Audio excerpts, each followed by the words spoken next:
Guys, day 2 na tayo ng doing exercise para bilan tayo ng motor ng aking asawa. So, ngayon ay hindi available si na Ate Kay para mag-jogging at yung si Kate naman ay busy doon sa store. So, dito lang tayo guys sa bahay. So, meron akong nabili. Itong parang stepping exercise. Ito yung gagamitin natin. Actually guys, first time ko siyang gagamitin ngayon. So, titignan natin. Exercise, stretching muna tayo, and then start na tayo. So, try natin kung maganda siya pang exercise. So, yan guys, mag-start na tayo. Ulitin natin. 6:15. Okay. Time lapse natin. Start.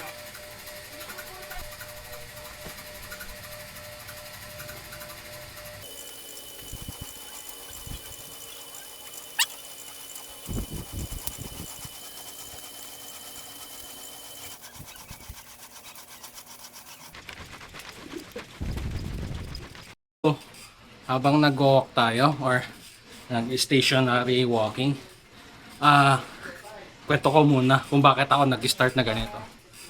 So, for the past days, ayun nga, na-realize ko I have 2 daughters na.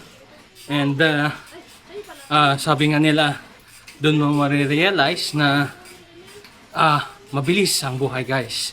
At if ganun kabilis ang buhay, ganun din siguro ang pagkaroon ng sakit. Since I am overweight.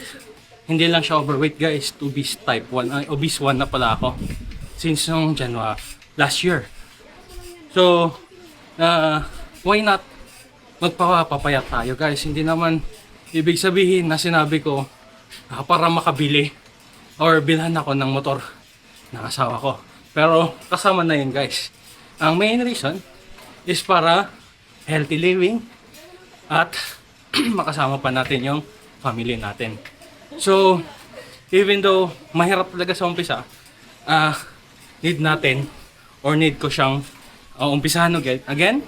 And yun nga guys, 2 days na tayo. Day 2 tayo ng pag-exercise.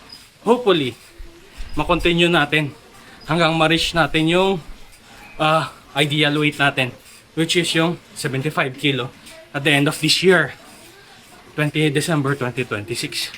And then, ang kilo ko pala guys ay 105, yung last na check ko. So, bukas, sa third vlog ko guys, magwe-weight tayo. And then, ipapakita ko rin yung mga equipment ko in case lang na need nyo rin katulad nito. Itong ginagamit to guys. So yan, nag-notice na yung aking watch. So 25 minutes na ako naglalakad or nagaganito, stationary stepping. Ayan, hindi ko naman tawag dito eh. Basta stationary siya. So naka-jacket ako para maramdaman ko yung init kasi mahangin dito sa Ilocos guys. So yun lang, simpleng interview at pa-comment na lang dito guys sa baba or sa comment section if may mga katanungan kayo about sa pag-exercise ko. So, yun lang. Paalam, hindi pa alam pala, tapusin nyo tong video to at sana ma-inspire ko rin kayo at mag-umpisa na rin kayo mag-exercise. So, okay, let's continue. Stay hydrated guys. Drink a lot of water.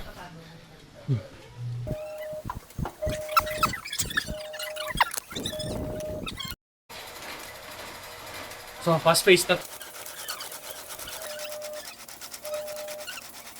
And guys, so tapos na tayo at done na yung exercise natin. So, time check. Stop na tayo. And workout na tayo guys. Okay. So yan, tapos na guys. So ang kon natin, time check 6:52. So yun guys, dito nagtatapos ang aking daily na natin to guys. Daily workout or daily exercise ba. So see you tomorrow again. Bye bye.